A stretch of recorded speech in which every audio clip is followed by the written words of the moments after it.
இந்த இடத்துல கர்த்தர் உங்களை பார்த்து சொல்கிறார், உங்களுக்கு சமாதானம். உங்களுக்காக சோதனை செய்தாட்டே. ஆமென். கர்த்தர் நம்மை சகாயிக்கட்ടെ, கர்த்தர் நம்மை ஆசீர்வதிக்கட்டும். ஆமென். நம்ம எல்லாரும் எடுத்து வாசிக்கலாம். 1 கொரிந்தியர் 15ஆம் அதிகாரத்திலே கடந்து வரலாம். 15ஆம் அதிகாரம் 50ஆம் வசனத்திலே கடந்து போகலாம். നമുക്ക് എല്ലാവർക്കും എടുത്ത് വായിക്കാം. 1 കൊരിന്ത്യർ 15ആം അധ്യായം 50ആം വാക്യം. സഹോദരന്മാരെ, മാംസവ്യക്തങ്ങൾക്ക് ദൈവരാജ്യത്തെ അവകാശമാക്കാൻ കഴിയില്ല. ദ്രവ്യത്തെ അധികാരത്തെ അവകാശമാക്കില്ല എന്ന് ഞാൻ പറയുന്നു.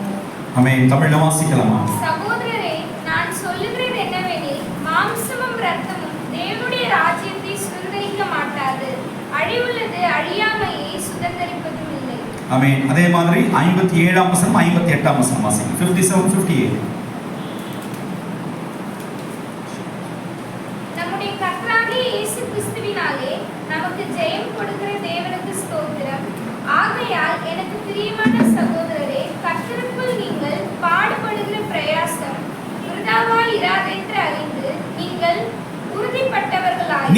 உறுதிப்பட்டவர்களாயும் அசையாதவர்களாயும் கர்த்தருடைய கிரியையிலே எப்பொழுதும் பெறுகிறவர்களாயும் இருப்பீர்களாக. மலையாளத்தில் வாய்ச்சா 57 നമ്മുടെ കർത്താവായ യേശു ക്രിസ്തു മുഖാന്തരം നമുക്ക് ജയം നൽകുന്ന ദൈവത്തിന് സ്തോത്രം. കരങ്ങളിൽ സ്തോത്രം ചെയ്തോട്ടെ. നമ്മുടെ കർത്താവ് ജയം കൊടുക്കുന്ന കർത്താവ്. ഹല്ലേലൂയ. നമ്മുടെ കർത്തർ ജയം കൊടുക്കുന്ന ദൈവമാണ്. അടുത്ത വചനം 58 വാക്യം. ആകയാൽ എൻ്റെ പ്രിയ സഹോദരന്മാരെ, നിങ്ങൾ ഉറപ്പുള്ളവരും കുലുങ്ങാത്തവരും നിങ്ങളുടെ പ്രയത്നം കർത്താവിൽ വ്യർത്ഥമല്ല എന്നും അറിഞ്ഞിരിക്കയാൽ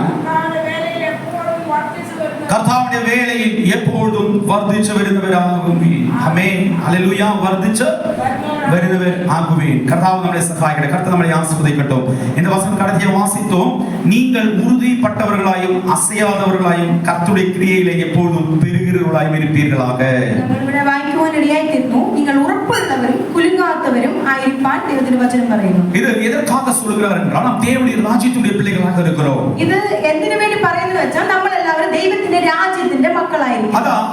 அதுதான் வாசித்தோம். 50ஆம் வசனத்திலே வாசித்த பொழுது தேவனுடைய ஆமென் சகோதரரே, நான் உங்களுக்கு சொல்லுகிறேன், மாம்சமும் இரத்தமும் தேவனுடைய ராஜ்யத்தை சுதந்தரிக்க மாட்டாது. നമ്മൾ 50ஆம் വാക്യപ്രകാരം വായിക്കുവാൻ ഇടയായിത്തീർന്നു. മാംസ രക്തങ്ങൾക്ക് ദൈവരാജ്യം അവകാശമാക്കുവാൻ കഴിയില്ല. ஆனால் நாம் இப்பொழுதெல்லாம் ஓடிக்கொண்டிருக்கிற எல்லா விஷயமும் மாம்சத்துக்காகவும் இரத்தத்துக்காகவும் ஓடிக்கொண்டிருக்கிறோம். എന്നാൽ നമ്മൾ ഇപ്പോൾ ഓടിക്കൊണ്ടിരിക്കുന്നത് നമ്മുടെ മാംസത്തിന് വേണ്ടി, നമ്മുടെ രക്തത്തിന് വേണ്ടിയാണ് നമ്മൾ ഓടുന്നത്. ஆமென். அதுதான் அந்த வசனத்துடைய அடுத்த கட்டங்களிലേക്ക് வாசிக்கும்போது 50ஆம் வசனம் 2ஆம் பாகம் வாசிக்கும் பொழுது ஆமென் வசனம் சொல்லுகிறது, தேவனுடைய ராஜ்யத்தை அது என்ன செய்யாது, சுதந்தரிக்க மாட்டாது. ഈ 50ஆம் വാക്യത്തിൽ ഇപ്രകാരം ദൈവ രാജ്യത്തെ മാംസരക്തങ്ങൾ അവകാശമാക്കാൻ കഴിയില്ല. அழிவுள்ளதாக இருக்கிறது, அது அழியாமையை சுதந்தரிப்பதும் இல்லை. ദ്രവത്വം അദ്രവത്വത്തെ അവകാശമാക്കുകയില്ല. அது அழிந்து போகிற ஒரு அம்சமாக இருக்கிறது.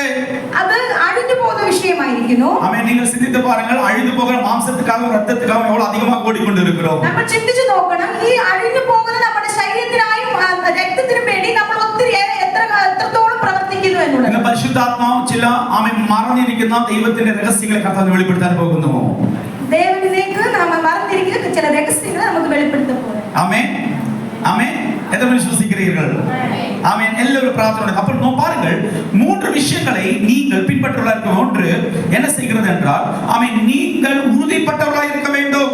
നമ്മൾ 3 விஷயங்கள் നമ്മൾ பின்தொடர்ந்தவராய் தீரணும். உறுப்புள்ளவரும் 58ஆம் வசனம், நீங்கள் உறுதிப்பட்டவர்களும் നമ്മൾ உறுப்புள்ளவரும் அசையாதவர்களும் குலுங்காதவரும் கிரியையிலே கர்த்தருடைய கிரியையில் எப்பொழுதும் பெருகிறவர்களாக இருக்க வேண்டும். கர்த்தாவிന്റെ வேலையில் எப்பொழுதும் വർദ്ധിച്ചു വരുന്നവരുമാകണം. ஆமென். நீங்கள் தேவனுடைய ராஜ்யத்தின் பிள்ளைகள் என்ற அந்த 3 தாளந்துகள் 3 தரம் உங்கள் வாழ்க்கைக்குள்ளாக எப்பொழுதும் இருந்து கொண்டே இருக்க வேண்டும். ദൈവ രാജ്യത്തിന്റെ മക്കളാണെങ്കിൽ ഈ 3 കാര്യങ്ങൾ നമ്മുടെ ജീവിതത്തിൽ എപ്പോഴും ഉണ്ടായിരിക്കണം. சொல்லலாமா? 1, നമുക്ക് പറയാം, ഒന്നാമത് நான் உறுதிப்பட்டிருப்பேன். നമ്മൾ ഉറപ്പുള്ളവരായിരിക്കും. 2, நாங்கள் அசையாதவர்களாக இருப்போம். 2, നമ്മൾ കുലുങ്ങാത്തവരായിരിക്കും. 3, கர்த்தருடைய கிரியைகளில் எப்பொழுதும் பெருகிறவர்களாக இருப்போம். മൂന്നാമതായി കർത്താവിന്റെ വേലയിൽ എപ്പോഴും വർദ്ധിച്ചു വരുന്നവരായിരിക്കും. ஆமென். இன்று கர்த்தருடைய வேலையிலே பெருக முடியாதபடிக்கு தடையாக இருக்கிற மாம்சத்தின் பல காரியங்கள் நமக்கு எதிராக இருக்கும்போது ஜெயம் கொடுக்கிற பரிசுத்த ஆவியானவர் நம்மோடு கூட இருக்கிறார். നമ്മുടെ കർത്താവിന്റെ വേലയിൽ വർദ്ധിച്ചു വരുവാൻ കഴിയാത്ത തടസ്സമായിരിക്കുന്ന വിഷയങ്ങൾ കർത്താവായ യേശു ക്രിസ്തു നമുക്ക് ജയം കൊടുക്കാൻ പോകുകയാണ്. இது ஏன் ஆண்டவர் சொல்லுகிறார் என்றால், ഇത് എന്തുകൊണ്ട് ദൈവം പറയുന്നു എന്ന് വെച്ചാൽ 51ஆம் வசனம் பாருங்க வாசிக்கிறது. 51ஆம் വാക്യപ്രകാരം വായിക്കാം. വായിക്കുന്നു. നാം എല്ലാവരും ഒരു രഹസ്യത്തെ உங்களுக்கு അറിയിக்கிறேன். ഞാനൊരു മർമ്മം നിങ്ങളോട് പറയാം. നാം എല്ലാവരും നിദ്രയடைவதில்லை. നാം എല്ലാവരും നിദ്ര കൊള്ളുകയില്ല. ஆகிலும் എന്നാൽ கடைசி எக்காலம் துணிக்கும் பொழுது അന്ത്യകാലനാദത്തിങ്കൽ ஒரு நிமிஷத்திலே പെട്ടെന്ന് കണ്ണുമീക്കുന്നിടയിൽ ஒரு இமை பொழுதிலே കണ്ണുമീക്കുന്നിടയിൽ நாம் எல்லாரும் மறுரூபமாக்கப்படுவோம். നാം എല്ലാവരും രൂപാന്തരപ്പെടും. நாம் எல்லாரும் மறுரூபமாக்கப்படுவோம். നാം എല്ലാവരും രൂപാന്തരപ്പെടും. அப்போ இந்த மாம்சம் ரத்தமும் அதற்குள்ளாக சுதந்தரிப்பதில்லை. അപ്പോൾ നമ്മുടെ ഈ ശരീരം ആ ദൈവരാജ്യത്തെ നമുക്ക് അവകാശമാക്കുവാൻ കഴിയില്ല. ஆமென். இந்த சுகர் பிடிச்ச சரீரம் இயேசுவுக்கு வேண்டாம். നമ്മുടെ ഷുഗർ പിടിച്ച ശരീരം ദൈവത്തിന് വേണ്ട. உன்னுடைய பிரஷர் பிடிச்ச சரீரம் இயேசுவுக்கு வேண்டாம். നമ്മുടെ പ്രഷർ ഉള്ള ശരീരം ദൈവത്തിന് വേണ്ട. ஆமென். உன்னுடைய பலவீனத்துள்ள சரீரம் இயேசுவுக்கு வேண்டாம். നമ്മുടെ ബലഹീനമുള്ള നമ്മുടെ ശരീരത്തെ യേശുവിന് വേണ്ട.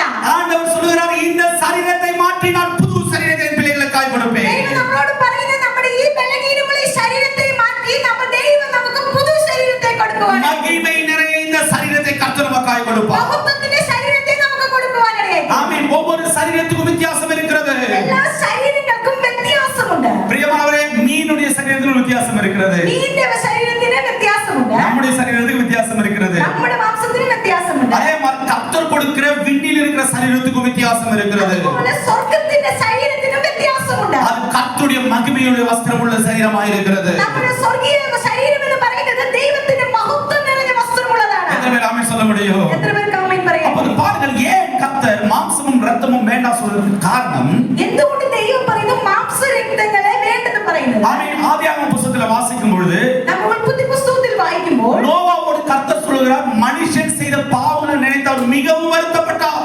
നോഹയുടെ കാലത്ത് ജനം ചെയ്ത പാവം കണ്ട് ദൈവം അനുതപിക്കുവാനിടയായി. ஆமென். என்னை இது வந்தது நான் சொல்லுகிறேன், எடுத்து வாசிக்கலாம். ஆதியாகம புத்தகம் ഉൽപ്പത്തി 6ஆம் அதிகாரம் 6-ാം അധ്യായം 3ஆம் வசனம் வாசிக்கலாம். 3-ാം വാക്യം. മനുഷ്യനിൽ എന്റെ ആത്മാവ് സദാകാലം ബാധിച്ചുകൊണ്ടിരിക്കുകയില്ല. അവൻ ജനം തന്നെയല്ലോ, എങ്കിലും അവന്റെ കാലം 120 സംവത്സരമാകുമെന്ന് അരുളി ചെയ്യുന്നു. கர்த்தர் ஆமென் ஆமென் என்ன சொல்கிறார், என் ஆவி என்றைக்கும் மனுஷனோடு என்ன செய்வதில்லை, போராடுவதில்லை.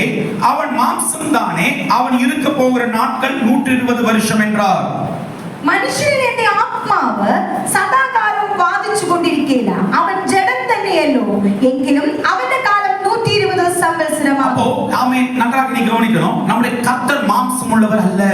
നമ്മുടെ ദൈവം മാംസത്തോടു കൂടി ജഡശരീരമുള്ളവരല്ല. அப்ப கர்த்தர் சொல்லுகிறார், ஆமென், நான் ஆவியாய் இருக்கிறேன். ஆவி மனுஷனுடைய மாம்சத்தோடு போராடுவது நிற்க போகிறது.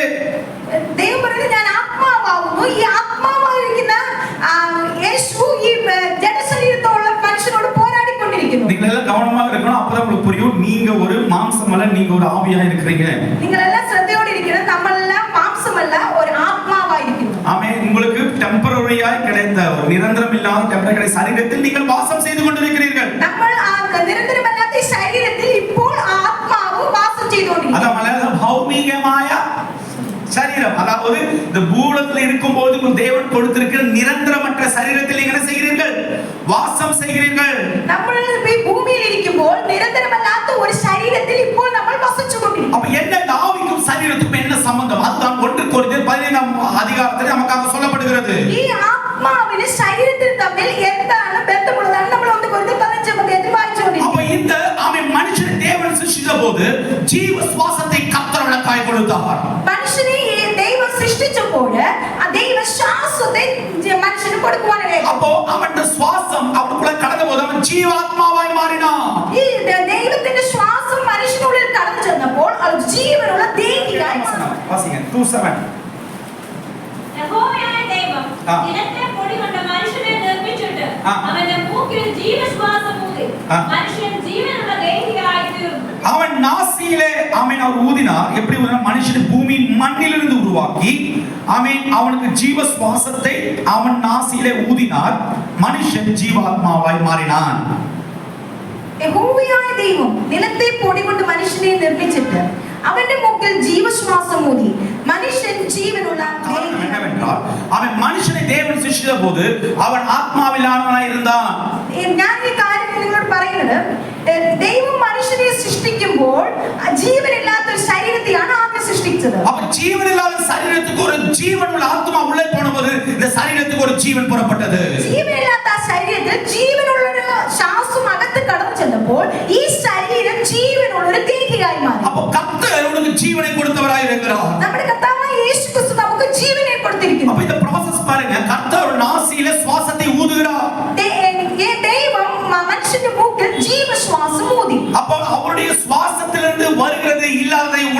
மாறுதலா இருக்கிறது. കർത്താവായ ദൈവത്തിന്റെ ആ ശ്വാസത്തിൽ നിന്ന് ഉരുവാകുന്നത് ഇല്ലാത്തതിനെ ഉളവാക്കുവാനാണ്. அப்போ அவன் வெறும் மண்ணாக இருந்தவன் இப்போது அவன் ஜீவனுடைய ஆத்மாவாய் மாறினான். വെറും മണ്ണായിരുന്ന ആ ശരീരം ഇപ്പോൾ ജീവനുള്ള ഒരു ദേഹിയായി തീരുവാനാണ്. அதாவது அவன் பரலோகத்துடைய ஜீவனை பெற்ற ஒரு ஜீவாத்மாவாய் மாறிவிட்டான். ആ സ്വർഗ്ഗത്തിലെ ആ ജീവനുള്ള ആത്മാവ് അകത്ത് കടന്ന് ജീവനുള്ള ദേഹിയായി തീർന്നു. ഇപ്പോൾ അവன் கர்த்தருடைய சாயலை அடைந்து கொண்டிருக்கிறான். ഇപ്പോൾ ആ മനുഷ്യൻ എന്ന് പറയുന്നത് ദൈവത്തിന്റെ സ്വരൂപത്തോട് ചേരുവാനായി. சாயங்காலங்களிலே கர்த்தர் நேரடியாக ஆதாமோடும் ஏவாளோடும் பேச முடியும். ഈ വൈകുന്നേരമാകുമ്പോൾ ദൈവം കടന്നു വന്ന് ആദാമിനോടും ഹവ്വായോടും ചേർന്ന് സംസാരിക്കുവാനായി. அப்போது இந்த ஆதாம் என்ன செய்கிறார்? இந்த ஆதாம் அவன் பாவத்துக்குள்ளாக விழுந்தபோது மரணம் அவனை ஆண்டு கொண்டதினாலே அவனுக்குள்ளாக ஊதப்பட்ட சுவாசம் அவனுக்கு நஷ்டப்பட்டது. ഈ ആദാം പാപത്തിൽ വീണു പോയതുകൊണ്ട് ദൈവം ഊതിയിരുന്ന ആ ജീവശ്വാസം ആ മനുഷ്യത്തിന് പിന്നെ മരണത്തിന് ഒരു കാരണമായി മാറുവാനായി. அவன் இந்த மர்மத்தை வெளிப்படுத்துகிற அதிகாரம் தான் 1 கொரிந்தியர் 15ஆம் அதிகாரம். ഈ മർമ്മ രഹസ്യം വെളിപ്പെടുത്തുന്നത് 1 കൊരിന്ത്യർ 15ആം അധ്യായം. അതുകൊണ്ടാണ് പോണവർ சொல்லி ദയവായിട്ട് വാസിച്ചു കൊണ്ട് വാருங்கள் என்று சொன்னேன். അതുകൊണ്ടാണ് കഴിഞ്ഞ ആഴ്ച പറഞ്ഞത് ഈ 15ആം അധ്യായം വായിച്ചു കൊണ്ടുവരണം. அவன் அப்படி இருக்கும்போது அவன் ஆதாம் அவன் பாவம் செய்தான், மரணம் அவனுக்குள்ளாக உண்டானது. ആദാം പാപം ചെയ്ത് മരണം അവനിൽ കടക്കുവാനായി. அவன் மனுஷனால் வந்த பாவம் அவனுக்குள்ளாக போன ஜீவனுடைய ஆத்மாவுக்கு அவனுக்கு நஷ்டமாய் போனது. ഈ മനുഷ്യനാൽ വന്ന പാപം അവന്റെ മരണത്തിന് കാരണമായി തീർന്നു. ഇപ്പോൾ அவனுடைய ஜீவாத்மாவு மாறி இப்பொழுது அவன் மாംசமும் இரத்தமுமாய் இருக்கிறான். ഇപ്പോൾ അവനുള്ളിൽ ഇരുന്ന ആ ആത്മാവ് മാറി അവനിപ്പോ മാംസവും രക്തവുമായി തീരുവാനായി. நல்ல கவனமா கேளுங்க. ஆதாமுடைய உருவமே வேற, பாவம் செய்கிறதுக்கு முன்னாடி அவனுடைய உருவமே வேறையா இருந்தது. പാപം ചെയ്യുന്നതിന് മുൻപ് ആദാമിന്റെ രൂപം വേറെയായിരുന്നു. எப்பொழுதும் பாவம் செய்து ஏதேனிலிருந்து தேவனை தள்ளிவிட்டாரோ அப்ப முதல் அவனுடைய ரூபத்துக்கு ஒரு வித்தியாசம் வந்து விட்டது. എപ്പോൾ ആദാം പാപം ചെയ്ത് ഏദേനിൽ നിന്ന് അവനെ പുറത്താക്കുന്നു അവന്റെ ആ രൂപത്തിന് വ്യത്യാസം വരുവാനായി. அந்த ரூபத்துக்கு வித்தியாசம் வந்த பொழுது அவன் ஒரு சாதாரண மாംസமாவும் இரத்தமாவும் மாறிவிட்டான். ആ രൂപത്തിന് വ്യത്യാസം വരുമ്പോൾ അവൻ സാധാരണ മാംസവും രക്തവുമായി മാറും. கர்த்தர் சொல்கிறார், என் ஆவி மனுஷனுடைய ஜெகத்தின் மேல் இனி போராடுவதில்லை. അതുകൊണ്ട് ദൈവം പറയുവാനായിട്ട് സദാകാലം ഞാൻ മനുഷ്യനോട് വാദിച്ചു കൊണ്ടിരിക്കുകയില്ല. அவன் இப்பொழுதும் ஆண்டவர் அவன் மிகவும் அவன் மனுஷரோடு வாதித்துக் கொண்டே இருக்கிறார். ஐயோ இந்த பிள்ளைகள் ஏன் இப்படி போய் கொண்டிருக்கிறார்கள்? അതുകൊണ്ടാണ് ഇപ്പോഴും ദൈവം ഓരോരുത്തരെ നോക്കി ചോദിക്കുക, ഈ മനുഷ്യൻ ഈ മക്കൾ എന്റെ മക്കൾ എന്തുകൊണ്ട് ഇങ്ങനെ പോയിക്കൊണ്ടിരിക്കുന്നു? அவன் அப்படி ஒரு வியாகுலமாயிருந்த பொழுதுதான் பரலோகத்தில் சத்தம் வெளிப்பட்டது. இயேசு சொன்னார், அடியேன் இருக்கிறேன், அடியேனை அனுப்புங்க ஆண்டவரே என்று சொன்னார். അങ്ങനെ ദൈവം ചോദിച്ചുകൊണ്ടിരിക്കുമ്പോഴാണ് സ്വർഗ്ഗത്തിൽ ശബ്ദം ഉണ്ടാകുമ്പോൾ പറയുന്ന അടിയൻ യേശു പറയുന്ന അടിയൻ ഇതാ അടിയനെ അയക്കണമേ. அவன் இனி இந்த அதிகாரத்துல கடக்க போறது கவனமாக இருக்க வேண்டும். ഇനി നമ്മൾ ഈ അധ്യായത്തിലേക്ക് കടക്കുകയാണ്. നിങ്ങളെല്ലാം ശ്രദ്ധയോടെ. உங்களுக்கு எல்லாருக்கும் அடிப்படை புரிந்து விட்டது, பேசிக் നിങ്ങൾക്ക് മനസ്സിലായി എന്ന് പൂർണ്ണമായി വിശ്വസിക്കുന്നു. നിങ്ങൾക്ക് എല്ലാവർക്കും അതിന്റെ ബേസിക് ആയിട്ടുള്ള കാര്യങ്ങൾ മനസ്സിലായി വിശ്വസിക്കുന്നു. அப்போது மாம்சமும் இரத்தமும் தேவனுடைய ராஜ்யத்தை சுதந்தரிப்பதில்லை. മാംസവും രക്തവും സ്വർഗ്ഗരാജ്യത്തെ അവകാശം. ஏனென்றால் கர்த்தருடைய ஆவி மாம்சத்தோடு இனி போராடுவதில்லை. ഇനി ആ മാംസത്തോട് ദൈവത്തിന്റെ ആത്മാവ് ബാധിച്ചുകൊണ്ടിരിക്കും. ஆமென். இந்த மாம்சமும் இந்த இரத்தமும் போய்விட்டதென்றால் பூமியில் அது மண்ணோடு மண்ணாய் போகும். ഈ മാംസവും രക്തവും ഈ ഭൂമിയിൽ കടന്നു ചെല്ലുമ്പോൾ അത് ആ മണ്ണോട് ചേരുവാനിടയായി. அப்போ இந்த ஆதாம் ஆமென் இந்த பாவம் செய்ததனால நமக்குள்ளாக வந்த ஆமென் அந்த பாவத்துடைய பலவீனத்தை மாற்றுவதற்காக நஷ்டப்பட்ட ஜீவனை திரும்ப கொடுக்கும்படியாக புதிய ஏற்பாட்டுடைய புதிய ஆதாமாகிய இயேசு கிறிஸ்து நமக்காய் கடந்து வந்தார். ഈ ആദാം പാപം ചെയ്ത ആ ജീവനെ നഷ്ടപ്പെടുത്തിയപ്പോൾ പുതിയ നിയമത്തിന്റെ ആദാമായ കർത്താവായ യേശു ക്രിസ്തു കടന്നു വന്ന് നമുക്ക് ജീവൻ തിരിച്ചു കൊടുക്കുവാനിടയായി തീർന്നു. ஆமென். எப்பொழுது மனுஷனுடைய நாசியில் இயேசு தேவன் எப்பொழுது ஊதினாரோ ஆமென் அப்பொழுது முதல் அவன் ஜீவாத்மாவை மாறினான் என்றால் அவன் பெற்றுக்கொண்ட ஜீவனுடைய ஆத்மா அவனுக்கு நஷ்டப்பட்டது.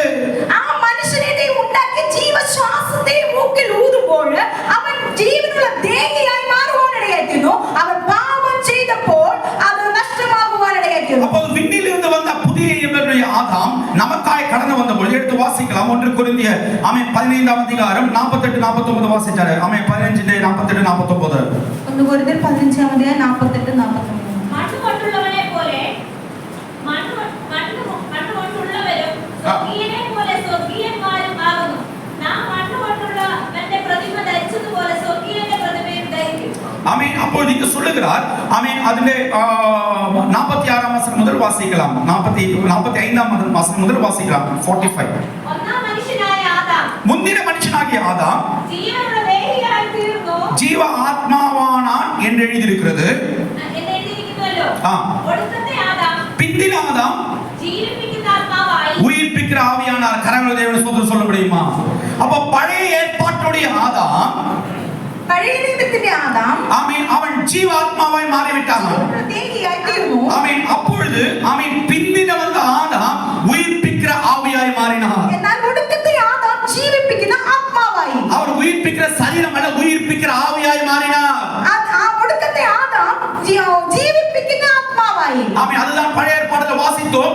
என்னுடைய ஆவி மனுஷனோடு போராடுவதில்லை. അതുകൊണ്ടാണ് നമ്മൾ പഴയ നിയമത്തിൽ വായിക്കുവാനാണ് എന്റെ ആത്മാവ് സദാകാലം വാദിച്ചുകൊണ്ടിരിക്കുന്നു. ஏனென்றால் அவன் மாம்சமாய் இருக்கிறான். എന്തുകൊണ്ടെന്നാൽ അത് മാംസമായിരിക്കുന്നു. இந்த மாம்சம் ஆவியாய் மாறினால் தான் கர்த்தருடைய ஆவியோடு നമ്മൾ சேர முடியும். ഈ മാംസം ആത്മാവായി മാറിയാൽ മാത്രമേ ആ ദൈവത്തിന്റെ ആത്മാവോട് ചേരുവാൻ കഴിയൂ. ஆமென். அப்போது ஆவியாய் இருக்கிற உன்னை ஆமென், இந்த உலகத்தை தேவன் வைத்திருக்கும் பொழுது அவர் உங்களோடு போராடுவதற்காக அல்ல, அவர் உங்களோடு பேசுவதற்காக தேவனை நியமித்திருக்கிறார். കർത്താവിന്റെ ആത്മാവായി നമ്മൾ മാറിക്കഴിയുമ്പോൾ ദൈവം നമ്മളോട് പോരാടാനല്ല ആഗ്രഹിക്കുന്നത്, ദൈവം നമ്മളോട് സംസാരിക്കുവാൻ ആഗ്രഹിക്കുന്നു. பிரியமானவரே, எக்காலத்துடைய சத்தம் கேட்கும்போது ஆமென், குழியில் இருக்கிறவர்களை எல்லாரும் உயிர் தெழுந்திருப்பார்கள். ആരാധന കേൾക്കുമ്പോൾ നമ്മളെല്ലാം മരിച്ചവരെല്ലാം ഉയർത്തുവാനിടയായിത്തീരും. ஆமென். உயிர் இருக்கிறவர்கள் எல்லாம், நீதி செய்தவர்கள் எல்லாம் நீதியுடைய அனுபவத்தை பெற்றுக் கொள்வார்கள்.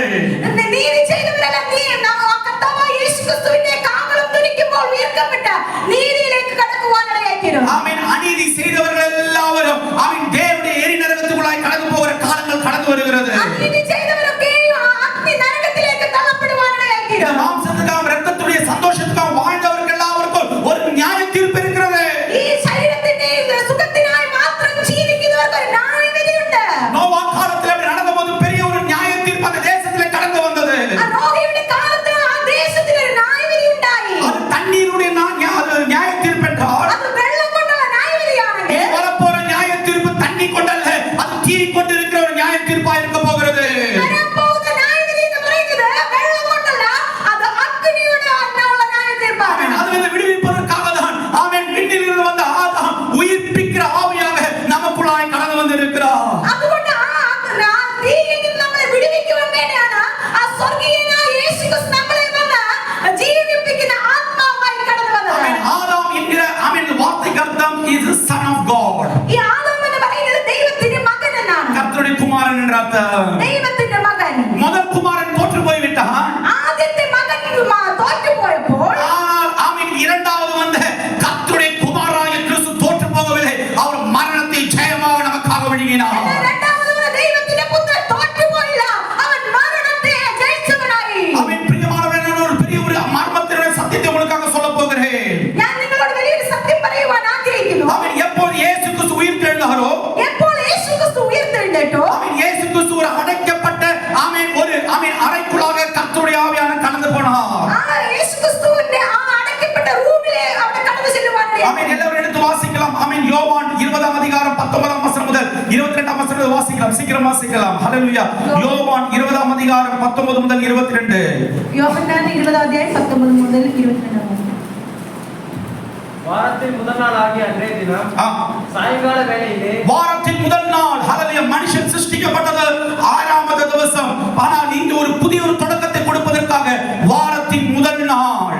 ഇതിന്റെ മനുഷ്യൻ സൃഷ്ടിക്കപ്പെട്ടത് 6ാമത്തെ ദിവസമാണെങ്കിൽ ഇവിടെ അടുത്തൊരു തുടക്കമാണ് ആഴ്ചവട്ടത്തിന്റെ 1ാം നാൾ. வாசிங்க. சீஷர்கள் கூடியிருந்த இடத்தில் சீஷர்கள் கூடியிருந்த இடத்தில் யூதர்களுக்கு பயந்ததினால் கதவுகள் பூட்டியிருக்கையில் அவருடைய கதவுகள் பூட்டப்பட்டிருந்தது. இயேசு வந்து நடுவே நின்று, அவன் பூட்டப்பட்ட இடத்தில் இயேசு வந்து நடுவில் நின்றார். உங்களுக்கு சமாதானம் என்றார். உங்களுக்கு சமாதானம் என்றார். அவர் இப்படி சொல்லி தன்னுடைய கைகளையும் விலாவையும் அவர்களுக்கு காண்பித்தார். சீஷர்கள் கர்த்தரை கண்டு சந்தோஷப்பட்டார்கள். இயேசு மறுபடியும் அவர்களை நோக்கி, உங்களுக்கு சமாதானம் உண்டாவதாக. பிதா என்னை அனுப்பினது போல நானும் உங்களை அனுப்புகிறேன். போதும், பிதா உங்களை அனுப்பினது போல நான் உங்களை அனுப்புவேன் என்று சொன்னார். ആമേൻ. മലയാളത്തിൽ വായിക്കുമ്പോൾ ആഴ്ചവട്ടത്തിന്റെ 1ാം നാളായ ആ ദിവസം ആമേൻ എന്തായി? ശിഷ്യന്മാരെന്ന അടഞ്ഞിരുന്ന റൂമിൽ യേശു ക്രിസ്തുവോട് വെളിപ്പെട്ടു. ஹல்லேலூயா. அடைக்கப்பட்டிருந்த அறையிலே இயேசு கிறிஸ்து அங்கே வெளிப்பட்டார். ஆமென். சொல்லலாம். ஆமென். வாതിൽ അടച്ചിരുന്ന ആ റൂമിലെ യേശു അവർ നടുവിൽ കടന്നു വരുവാണ്. ஆமென். இங்க எல்லாரும் ശ്രദ്ധിച്ചോളൂ. ബൈബിൾ പിന്നെ വായിക്കാം. ഹല്ലേലൂയ. ആമേൻ. അപ്പോൾ അടയ്ക്കപ്പെട്ട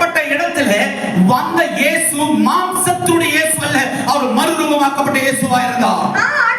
அடைச்சிருந்த ரூமில் கடந்து வந்த இயேசு போல மாம்ச சரீரத்தோடு கூடிய அல்ல வந்தது, சொர்க்கத்தின் சரீரத்தோடு கூடிய அவட கடந்து வருவார். எல்லாருக்கும் ஒரு ரீதியில இயேசு கிறிஸ்து அந்த இடத்துல வெளிப்பட்டார். அப்படி இது எல்லாருக்கும் ஒரே ரீதியில இயேசு கிறிஸ்து வெளிப்படுவார். ஆமென். அங்கே இயேசு கிறிஸ்து முதல் சொன்ன வார்த்தை உங்களுக்கு சமாதானம் என்று சொன்னார். அப்படி இயேசு அவருக்கு ஒன்றாவதை പറഞ്ഞ வாக்கு നിങ്ങൾക്ക് சமாதானம். உயர்த்தெழுந்த இயேசு உங்களை பார்த்து சொல்கிறார், ஏதேனும் அணைக்கப்பட்ட விஷயத்தில் சமாதானம் இல்லாமல் வந்திருக்கிறீர்களா?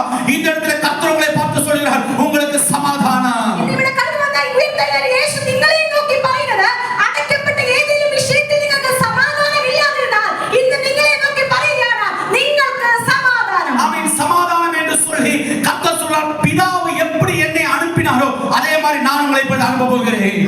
സമാധാനം എന്ന് പറഞ്ഞ യേശു പറയുകയാണ്, പിതാവ് എന്നെ എങ്ങനെ അയച്ചോ അതുപോലെ ഞാൻ നിങ്ങളെയും അയക്കുവാൻ. அவன் எல்லாம் நினைக்கணும், எல்லாம் கவனமா கேட்கணும். அவன் பெற்றுக்கொண்ட ஜீவனை நஷ்டப்படுத்தின மனுஷர்கள், ഈ പ്രാപിച്ചെടുത്ത ആ ജീവനെ നഷ്ടപ്പെടുത്തിയ മനുഷ്യർ, கர்த்தருடைய நாசி சுவாசத்திலிருந்து அவன் ஜீவனுடைய ஆவியை பெற்றுக்கொண்ட மனுஷர்கள், ദൈവത്തിന്റെ മൂക്കിൽ ഊതിയ ശ്വാസത്താൽ ജീവൻ പ്രാപിച്ച മനുഷ്യൻ ஆ ஜீவனை நஷ்டப்படுத்தின போது ആ ജീവനെ നഷ്ടപ്പെടുത്തിയപ്പോൾ நமக்கு வேண்டிய ஜீவனை கொடுத்த இயேசு கிறிஸ்து அழைக்கப்பட்ட இடத்திற்கு ஒரு ஜீவனை கொடுப்பதற்காக கடந்து வந்தார். ആ ജീവനെ നഷ്ടപ്പെടുത്തിയ ഇടത്തില ഈ നമുക്ക് വേണ്ടി ജീവൻ കൊടുത്ത യേശു ആ അടയ്ക്കപ്പെട്ട റൂമിൽ സമാധാനം பழைய ஏற்பாடு 6வது நாள் கர்த்தர் ஜீவ சுவாசத்தை மனுஷனுக்குள்ள ஊதினார் என்றால், പഴയ നിയമത്തിൽ 6ാമത്തെ ദിവസം മനുഷ്യന്റെ മൂക്കിൽ ജീവശ്വാസം ഊതിയപ്പോൾ, ஆமென், இப்பொழுது உயிர்த்தெழுந்த இயேசு நித்திய ஜீவனை கொடுப்பதற்காக கடந்து வந்த இயேசு, ஆமென், வாரத்தின் முதல் நாளில் வந்து சீஷர்களுக்கு முன்பாக நின்று,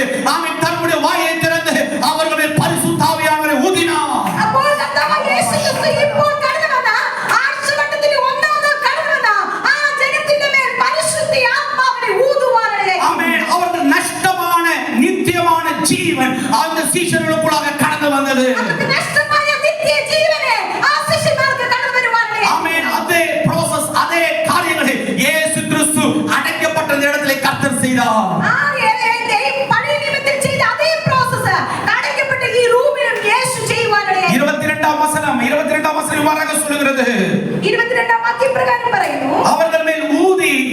ഇങ്ങനെ അവൻ അവരുടെ മേൽ ഊതി. 21 മുതൽ വായിക്കാം. യേശു പിന്നെയും അവരോട്, നിങ്ങൾക്ക് സമാധാനം, പിതാവ് എന്നെ അയച്ചതുപോലെ ഞാനും നിങ്ങളെ അയക്കുന്നു എന്ന് പറഞ്ഞിട്ട് അവൻ ഇങ്ങനെ എന്ത് ചെയ്തു? അവൻ അവരുടെ മേൽ എന്ത് ഊതി? പരിശുദ്ധാത്മാവിനെ അവരുടെ മേൽ ഊതി. ஹல்லேலூயா. என்ன செய்தார்? வசனம் வாசிக்கும் பொழுது இயேசு மறுபடியும் அவர்களை நோக்கி, உங்களுக்கு சமாதானம் உண்டாவதாக, பிதா என்னை அனுப்பினது போல நான் உங்களை அனுப்புகிறேன் என்று சொல்லி அவர்கள் மேல் ஊதி பரிசுத்த ஆவியாவை பெற்றுக்கொள்ளுங்கள் என்று சொன்னார். ஹல்லேலூயா, ஹல்லேலூயா. அப்ப நஷ்டமான ஜீவனை உயிர்த்தெழுந்த இயேசு கிறிஸ்து அதே தேவன் செய்த அதே சுவாசத்தை அவர்கள் மேல் ஊதின போது நஷ்டமான ஜீவன் இந்த சீஷர்களுக்காக கடந்து வந்தது. ആ മനുഷ്യന്റെ പിതാവായ ദൈവം എങ്ങനെ മനുഷ്യനെ ജീവനുള്ള ദേഹിയായി ഊതി ശ്വാസത്തെ കൊടുത്തു, അതേപോലെ കർത്താവായ യേശു ക്രിസ്തു അതേ പ്രോസസ് ഈ പുതിയ നിയമത്തിൽ ആ ജനത്തിന്റെ മേൽ ജീവനെ അവൻ ഊതുവാനായിട്ട്. ഈ വാക്യം മലയാളത്തിൽ വായിച്ചത് ഇങ്ങനെ പറഞ്ഞ ശേഷം അവൻ അവരുടെ മേൽ ഊതി അവരോട്, പരിശുദ്ധാത്മാവിനെ കൈക്കൊള്ളുവിൻ. ஆமென். பரிசுத்தாத்மாவினை நீங்கள் செய்வீர். ஆமென். தமிழ்ல கொடுக்கப்பட்டது பரிசுத்த ஆவியை பெற்றுக்கொள்ளுங்கள். அவர்கள் ஊதி என்ன சொன்னார்? பரிசுத்த ஆவியை பெற்றுக்கொள்ளுங்கள். ஆமென். நீ பரிசுத்த ஆத்மாவை காணிக்கிறது. ஆமென். அன்று நடந்த காரியங்கள் என்னவென்றால் அவனுக்கு நஷ்டமான நித்திய ஜீவனை இந்த சீஷர்களுக்கு முதலாவதாக கிடைத்தது. ഈ പരിശുദ്ധാത്മാവിനെ കാണിക്കുമ്പോൾ അവർക്ക് നഷ്ടമായ ജീവനെ ഈ ശിഷ്യന്മാർക്ക് കൊടുക്കുവാനാണ്. அத இயேசு சொல்றார், என்னை என்னுடைய பிதா எப்படி அனுப்பினாரோ அதே மாதிரி நான் உங்களை அனுப்ப போகிறேன். അതുകൊണ്ടാണ് യേശു പറയുന്നത്, എന്നെ എന്റെ പിതാവ് എങ്ങനെ അയച്ചോ അതുപോലെ ഞാൻ നിങ്ങളെയും അയക്കുന്നു. அப்போ நீங்கள் சொல்லுங்கள், நீங்கள் எல்லாரும் கர்த்தருடைய பிள்ளைகளாய் இருக்கிறீர்கள். നിങ്ങളെല്ലാം പറയണം, നമ്മളെല്ലാം ദൈവത്തിന്റെ മക്കളായിരിക്കുന്നു. இப்போது நீங்கள் ஆவியினுடைய பிள்ளைகளாய் இருக்கிறீர்கள். ഇപ്പോൾ നമ്മൾ ആത്മാവിന്റെ മക്കളായിരിക്കുന്നു. நீங்கள் ஜடத்துடைய பிள்ளைகள் அல்ல, ஆவியினுடைய பிள்ளைகளாய் இருக்கிறீர்கள். നമ്മൾ ജഡത്തിന്റെ മക്കളല്ല, ആത്മാവിന്റെ മക്കളായിരിക്കുന്നു. நஷ்டமான நித்திய ஜீவன் இப்போது உங்களுக்குள்ளாய் கடந்து வந்து விட்டது. നമുക്ക് നഷ്ടമായ നിത്യജീവൻ നമുക്കുള്ളിൽ ഇപ്പോൾ കടന്നു വന്നിരിക്കുന്നു. அதுதான் போன வாரம் ஜெயசபர் சொன்னது, நானே வழியும் சத்தியமும் மூன்றாவது சொன்ன ஜீவனுமாய் இருக்கிறேன் சொன்னதற்கான காரணம் அதுதான். അതുകൊണ്ടാണ് കഴിഞ്ഞ ആഴ്ച ജെയ്സൺ പറയുന്നത്, ഞാൻ തന്നെ വഴിയും സത്യവും ജീവനുമായിരിക്കുന്നു. இயேசுவின் மரணத்துக்கு முன்பாக வழியும் சத்தியமும் கர்த்தர் காட்டினார். യേശുക്രിസ്തുവിന്റെ മരണത്തിന് മുൻപേ യേശു ആ വഴിയും സത്യവും ജീവനും ஆனால்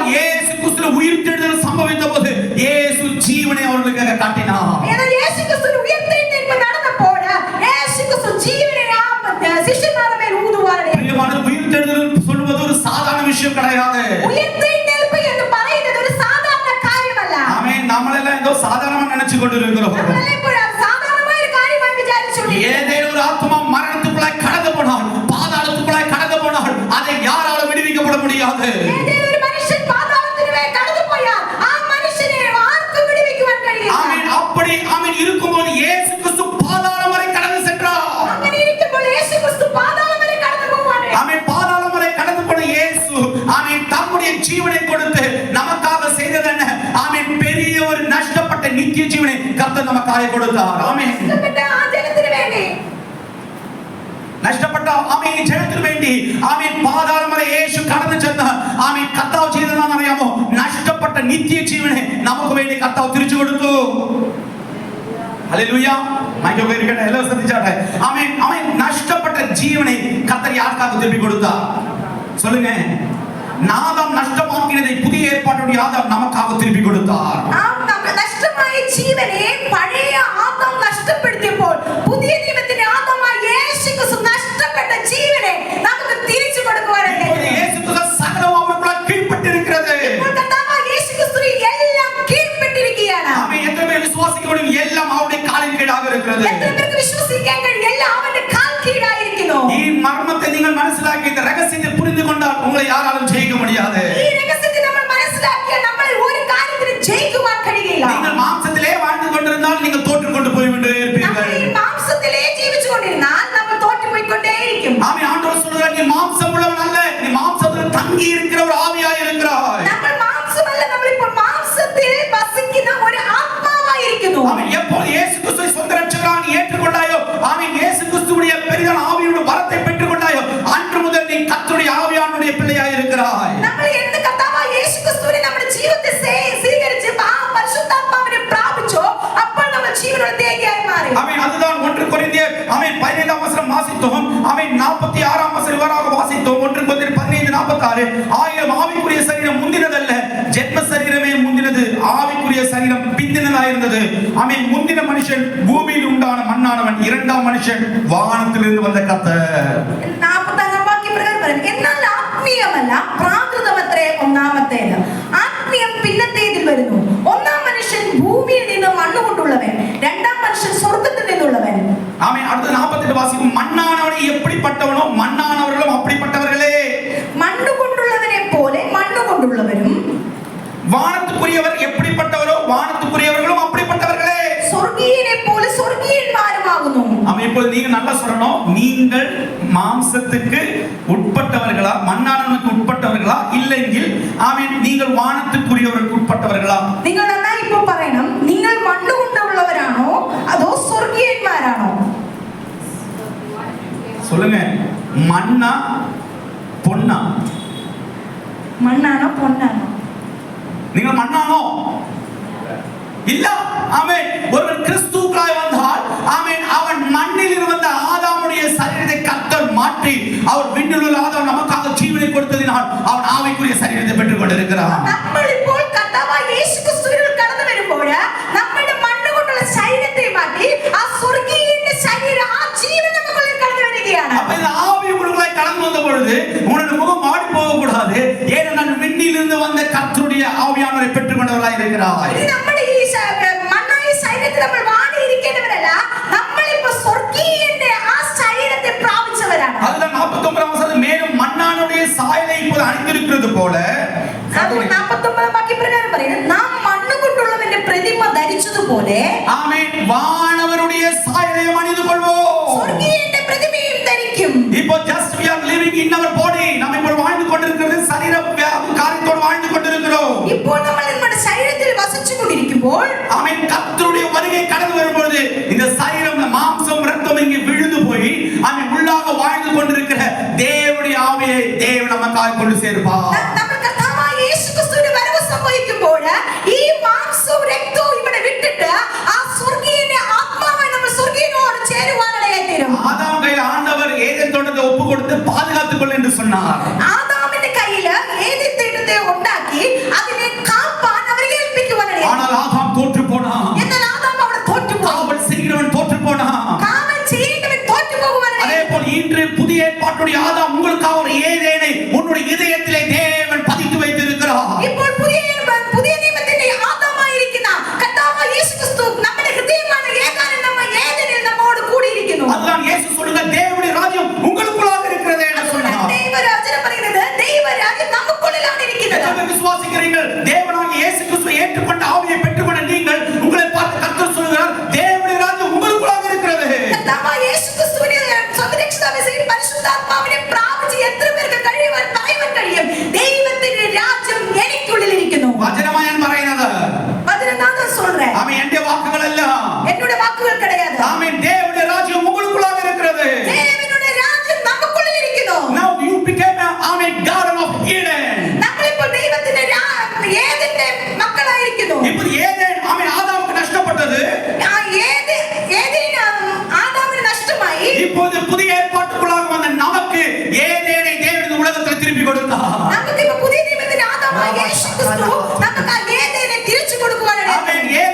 ജീവനുடைய பலன் இருந்தது. അതിൽ ജീവന്റെ ഫലമുണ്ട്. ആമേൻ. അതുപോലെ നിത്യത്തിലേക്ക് പോകുന്ന ദൈവത്തിന്റെ കരം ഇരുന്നത്.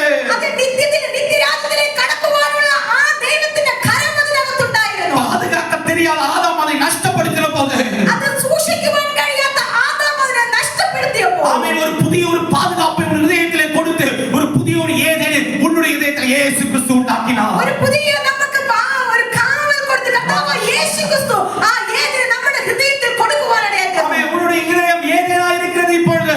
ഇപ്പോൾ നമ്മുടെ ഹൃദയം ഏദനായിരിക്കുന്നു. அதுக்குள்ளாக ஜீவனுடைய ஜலம் இருக்கிறது. അതിനുള്ളിൽ ജീവൻ നദിയുണ്ട്. ஆமேன். ஏதேனில் ஒரு நதியில் 4 நதி பிரிந்தது.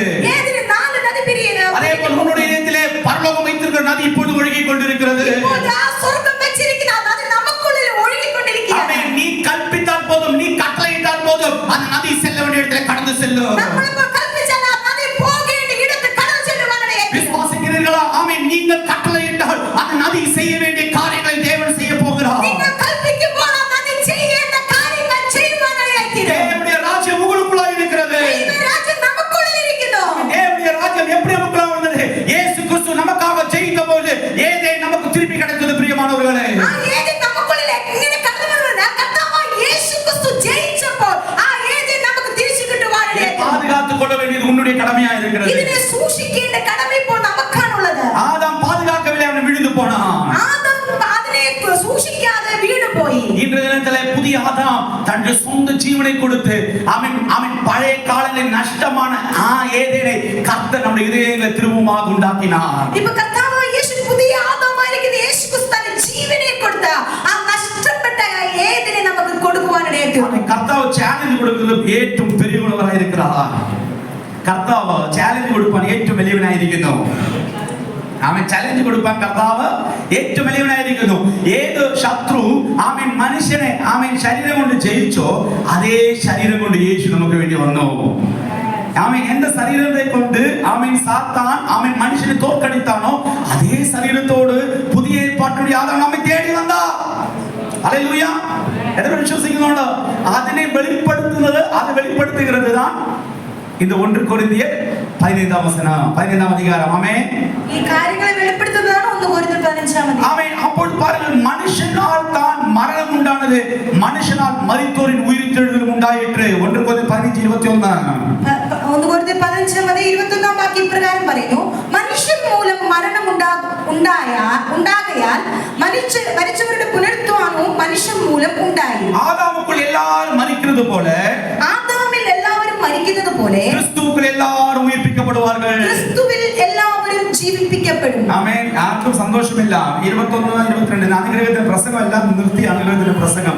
ആമേൻ, ആമേൻ. ഇന്ദ്ര ദിനത്തിലെ പരലോകത്തിന്റെ പ്രസംഗം വെളിപ്പെടുகிறது. സന്തോഷം. 19, 20 വായിച്ചാട്ടെ. 19, 20 വാസിங்க. തമിഴ് വാസിங்க. നാം ഈ ആയുസ്സിൽ മാത്രം ക്രിസ്തുവിൽ പ്രത്യാശ വെച്ചിരിക്കുന്നുവെങ്കിൽ നാം ഇമ്മയ്ക്കാக മാത്രം ക്രിസ്തുവിൽ നമ്പിക്കയുള്ളവരായിരുന്നാൽ സകല മനുഷ്യരിലും എല്ലാ മനുഷ്യരെ പാർക്കിലും പരിതപിക്കപ്പെട്ടവരായിരിപ്പോ. ஆமென். எல்லா மனுஷருக்கும் முன்பாக நம்ம எப்படி இருக்கிறோம்? പരിതപിക്കപ്പെട്ടവരാ இருக்கும். നമുക്ക് ഓടുന്നത് யாருக்காக ஓடிக்கொண்டிருக்கிறோம்? இம்மைக்காக மாத்திரம் ஓடிக்கொண்டிருக்கிறோம். നാം ഈ ആയുസ്സിൽ മാത്രം ക്രിസ്തുവിൽ പ്രത്യാശ വെച്ചിരിക്കുന്നുവെങ്കിൽ നമ്മൾ സകല മനുഷ്യരിലും അരിഷ്ടന്മാരത്രേ. ஆமென். அப்படி இருக்கும்போது தான் கர்த்தர் சொல்லுகிறார். ஆமென். அந்த வசனத்துல 15ஆம் அதிகாரம் கடைசி வசனத்துல நான் இப்ப எப்படி இருக்கணும்? ஆமென். கர்த்தருக்குள்ள நீங்கள் படுகிற பிரயாசம் விருதாவாய் அறிந்து நீங்கள் உறுதிப்பட்டவர்களாயும் அசையாதவர்களாயும் கர்த்தருடைய கிரியைகளை எப்போதும் பெறுகிறவர்களாயும் இருக்க வேண்டும். അങ്ങനെ 15-ാം അധ്യായം 58-ാം വാക്യത്തിൽ ഇങ്ങനെ പറയുന്നത്, ആകയാൽ എൻ്റെ പ്രിയ സഹോദരന്മാരെ, നിങ്ങൾ ഉറപ്പുള്ളവരും കുലുങ്ങാത്തവരും നിങ്ങളുടെ പ്രയത്നം കർത്താവിൽ വൃഥാവല്ല എന്ന് അറിഞ്ഞിരിക്കാൻ കർത്താവിന്റെ വേലയിൽ എപ്പോഴും വർദ്ധിച്ചു വരുന്നവരും ആകുവേ. நீங்க இம்மைக்காக வாழ போகிறீங்களா? இந்த 3 பாயிண்ட்காக வாழ போகிறீங்களா? നിങ്ങൾ ഈ ആയുസ്സിനെ മാത്രം വിചാരിച്ച് ജീവിക്കുവാൻ പോകുന്നോ ഈ അവസാനം വരെ 3 വചനങ്ങൾ വെച്ച് ജീവിക്കുവാൻ ആഗ്രഹിക്കുന്നു? ஆமென். உங்களுடைய இம்மைக்காக மாத்திரம் வாழ்ந்தால் நித்திய ஜீவன் நஷ்டப்படும். നിങ്ങൾ ഈ ആയുസ്സിൽ മാത്രം ആശ വെച്ച് നിങ്ങൾ ജീവിച്ചാൽ നിങ്ങളുടെ നിത്യജീവൻ നഷ്ടമാകും. ஏனென்றால் ஏதேனை பாதுகாப்பதற்கு ஆதாமை தேவன் கட்டளையிட்ட பொழுது சம்பவித்தது என்ன? அவன் பாதுகாக்கிறதுனால பாம்பு உள்ள போய் அவனுடைய நித்திய ஜீவனை எடுத்து போட்டது. ഈ ഏതിനെ സൂക്ഷിക്കുവാൻ കാക്കുവാൻ വേണ്ടി ദൈവം ആദാമിനെ സൃഷ്ടിച്ചവരാക്കിയപ്പോൾ അതിനെ കാക്കാതിരിക്കുമ്പോൾ சொல்லுகிறது 33ஆம் வசனம் 1 கொரிந்தியர் 15:33 மோசம் போகாதிருங்கள் ஆகாத சம்பாஷணங்களை நல்லொழுக்கங்களை கெடுக்கும் അതുകൊണ്ടാണ് 15 വഞ്ചിക്കപ്പെടാതിരിപ്പീൻ 33 വാക്യം വഞ്ചിക്കപ്പെടരുത് ദുർഭാഷണത്താൽ സദാചാരം കെട്ടുപോകും. அப்ப உங்களுக்குள்ள தேவன் நியமித்திருந்த ஏதேன் தோட்டத்தில் நீங்கள் மோசம் போக கூடாது. നമ്മൾ ദൈവം നമുക്ക് നൽകപ്പെട്ടിരിക്കുന്ന ഏതേൻ തോട്ടത്തിൽ നമ്മൾ ആരും വഞ്ചിക്കപ്പെടരുത്. ஆமென் ஹalleluya. நீங்க மோசம் போவீங்களா? നിങ്ങൾ വഞ്ചിക്കപ്പെടുമോ? கர்த்தர் சொல்றார் நீங்க மோசம் போக கூடாது. നിങ്ങൾ വഞ്ചിക്കപ്പെടരുത്. ஆமென். ஆகாத சம்பாஷணங்கள் நல்லொழுக்கங்களை கெடுக்கும். ദുർഭാഷണത്താൽ സദാചാരം കെട്ടുപോകുന്നു. ஆமென். தேவனுடைய ஏதேனுக்குள்ள இருக்கிற நீங்கள் you should not have a God unwilling relationship. നമ്മൾ ദൈവത്തിന്റെ ഏതിനിടയ്ക്ക് നമുക്ക് ദൈവത്തിന് ഇഷ്ടമില്ലാത്ത റിലേഷൻഷിപ്പ് നമുക്ക് വേണ്ട. അവൻ തന്ത്രശാലിയായി இருக்கிறான். തന്ത്രത്തോടെ ഏതേൻ തോട്ടത്തിൽ കടന്നു വந்தான். പിശാചൻ തന്ത്രമുള്ളവനായി നമ്മുടെ ഏതേൻ തോട്ടത്തിനകത്ത് കടക്കുവാനിടയായി. எத்தனை நாள் அந்த பாம்பு ஏவாளோடு பேசினது எனக்கு தெரியவில்லை. എത്ര നാൾ ആ പാമ്പ് ഹവ്വായോട് സംസാരിച്ചെന്ന് എനിക്കറിയത്തില്ല. ஆமென். அந்த ஏதேனுடைய கிரகநாதன் செய்ய வேண்டிய வேலையை செய்யாததுனால பாம்பு உள்ள வந்துடுச்சு. ആ കുടുംബനാഥൻ ആ ഏതേൻ തോട്ടത്തിൽ ചെയ്യേണ്ട കാര്യത്തെ ചെയ്യാത്തതുകൊണ്ട് പാമ്പ് ഏതേൻ തോട്ടത്തിന് അകത്ത് കടക്കുവാനിടയായി. அதனால ஆகாத சம்பாஷணங்கள் ஏவாளோடு வந்து விட்டது. അതുകൊണ്ട് ദുർഭാഷണങ്ങൾ ഹവ്വായ്ക്ക് കടന്നു വരുവാനിടയായി. அப்ப ஜீவனுடைய ஆவியானவரை பெற்றுக்கொண்ட ஜீவனை பெற்றுக்கொண்ட இந்த ஆதாமுக்கு அது நஷ்டமாய் போய்விட்டது. അപ്പോൾ ജീവദേഹിയായി തീർന്ന ആദാമിന് ആ ജീവൻ നഷ്ടപ്പെടുവാനിടയായി. ഇവിടെ ഇരിക്കുന്ന ഗ്രഹനാഥനോട് ഞാൻ சொல்லட்டும், ഇവർക്ക് വീട് தலைவர்களோடு நான் சொல்லட்டும், ഇവിടെ ഇരിക്കുന്ന കുടുംബനാഥന്മാരോട് ഞാൻ പറയട്ടെ, இந்த வீட்டில் இருக்கிற ஓட்டைகளை அடைக்க வேண்டியது உங்களுடைய கடமையாக இருக்கிறது. വീട്ടിലിരിക്കുന്ന ഗ്യാപ്പുകളെ അടയ്ക്കേണ്ടത് നിങ്ങളുടെ കടമയാണ്. உங்களுடைய குடும்பம் மோசம் போகாமல் இருப்பதற்கு கர்த்தர் நித்திய ஜீவன் கொடுத்திருக்கும் பொழுது that duty is on you. നമ്മൾ വഞ്ചിക്കപ്പെടാതിരിക്കാൻ വേണ്ടി നമ്മൾ ആ കുടുംബനാഥന്മാരെയാണ് ദൈവം നിത്യജീവനെ നമ്മൾ കൊണ്ടെത്തിക്കേണ്ടതിന് ദൈവം നമുക്ക് കൊടുത്തിരിക്കുന്ന ഡ്യൂട്ടിയാണ്. ഇങ്ങനെ കൊരിന്ത്യർ സഭ നഷ്ടപ്പെട്ടത്. ഇങ്ങനെയാണ് കൊരിന്ത്യ സഭ നഷ്ടമായത്. ஆகாத சம்பாஷணங்களுக்குள்ளாய் வந்து அவர்களுக்காக பெற்றுக்கொண்ட நித்திய ஜீவனை அவர்கள் மறைத்துக் கொண்டு விட்டார்கள். വേണ്ടാത്ത സംസാരങ്ങൾ കടന്നു വന്ന് അവർ നിത്യജീവനെ നഷ്ടപ്പെടുത്തുവാനിടയുണ്ട്. ஆവശ്யமில்லாத சம்சாரம், தேவையில்லாத பேச்சு அங்கே கடந்து வந்தது. ആവശ്യമില്ലാത്ത സംസാരങ്ങൾ അവിടെ കടന്നു വരുവാനിടയുണ്ട്. ஆமென். அவர்கள் நித்திய ஜீவனை நஷ்டப்படுத்த போன அனுபவம். നിത്യജീവനെ നഷ്ടപ്പെടുത്താൻ അനുഭവം. பிரியமானவரே, கர்த்தர் உங்களோடு சொல்றார், நம்ம மோசம் போக கூடாது. ദൈവത്തിന്റെ വചനം നിങ്ങളോട് പറയുന്നു, നിങ്ങൾ വഞ്ചിക്കപ്പെടരുത്. The first duty starts in you.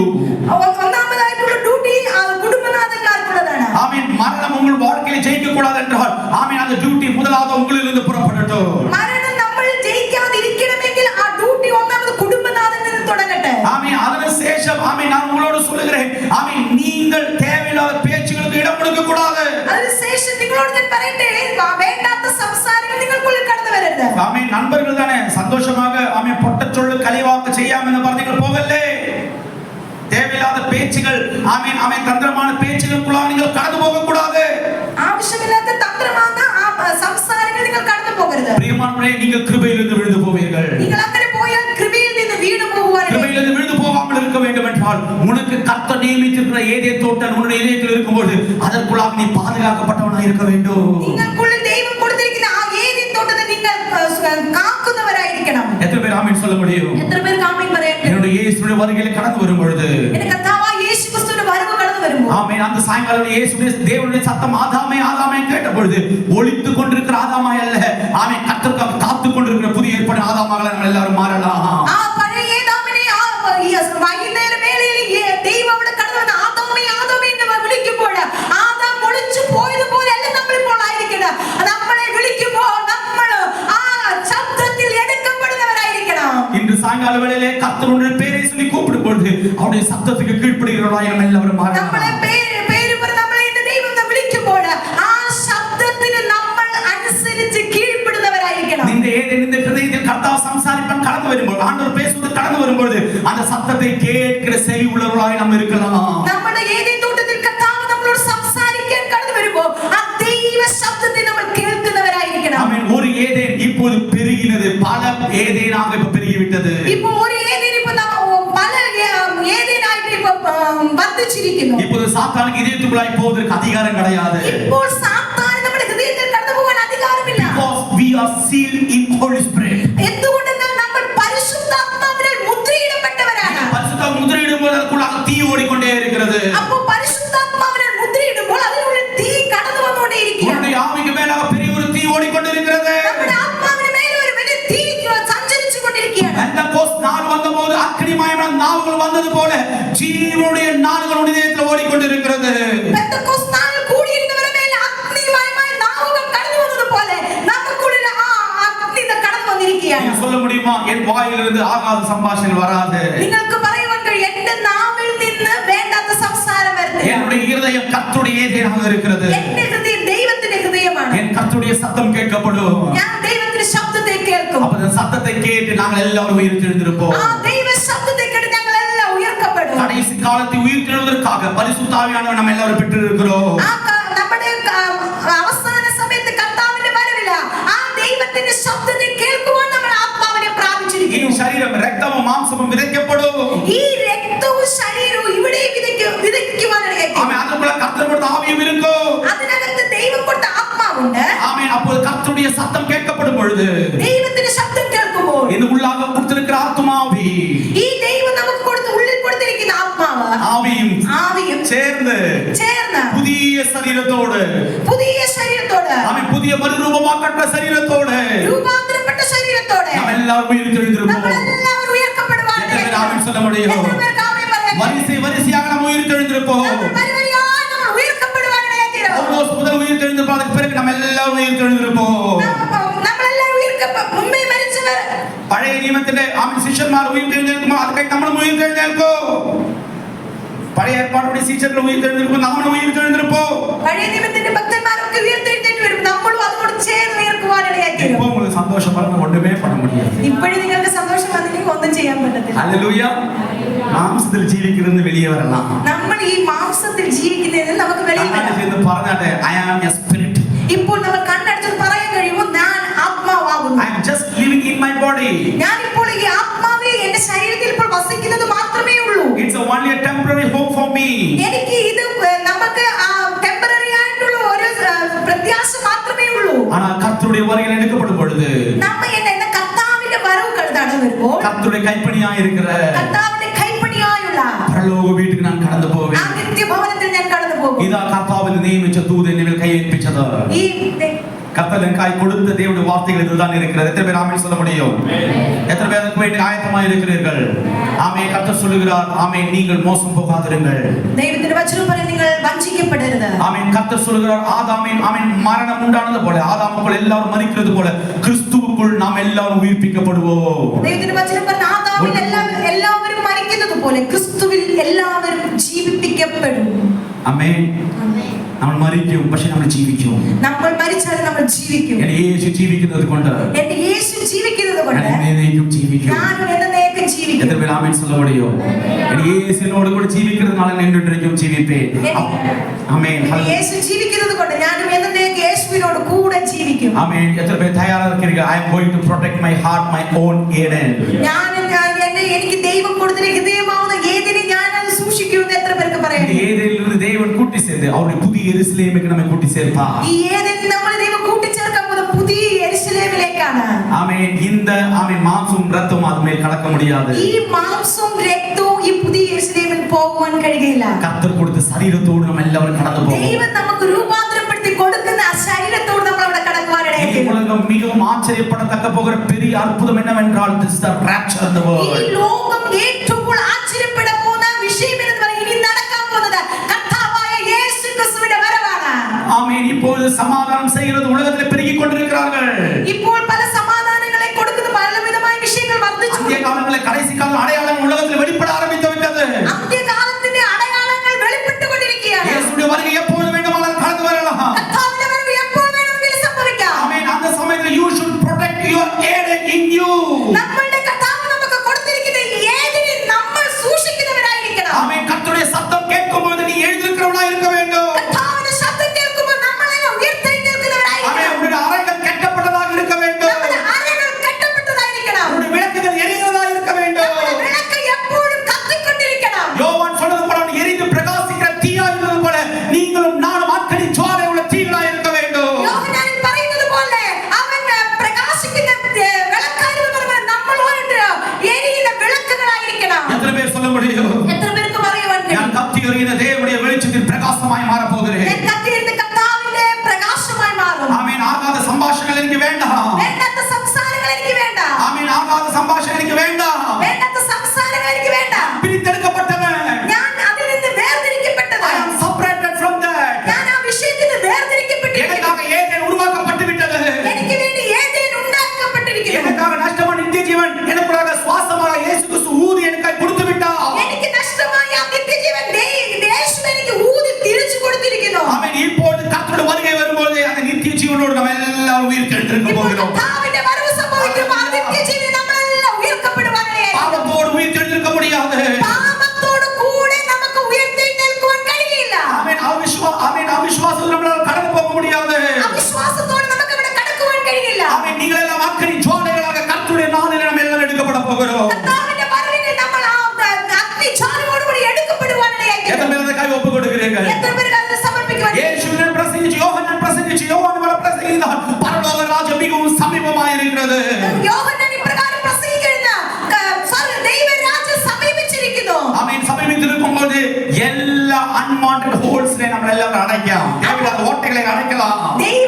ദൈവരാജ്യം സമീപിച്ചിരിക്കുമ്പോൾ നമുക്ക് ആവശ്യമില്ലാത്ത എല്ലാ ഹോളുകളെയും നമ്മൾ അടയ്ക്കുവാനായി. എത്ര പേർ കൈ ഒപ്പ് കൊടുக்கிறீர்கள்? എത്ര പേർ അത് ഇനി സമർപ്പിക്കുന്നു? യേശുവിനെ സ്നേഹിക്കുന്നതിനായി കടന്നു വരുവാ. എന്റെ യേശുവിനെ ചേർക്കുവാൻ കടന്നു വരും. ആമേൻ. അഴിവുള്ളത് അഴിയാமைக்குள்ளாய் കടന്നു പോകാതെ. ഈ ദ്രവത്വമായ അതിരുത്തത്തിലെ അഴിവുള്ളത് അഴിയാமையை சுதந்தரிப்பதில்லை. 50 വചനം. അതിരുത്തത്തെ അവകാശമാക്കുകയില്ല.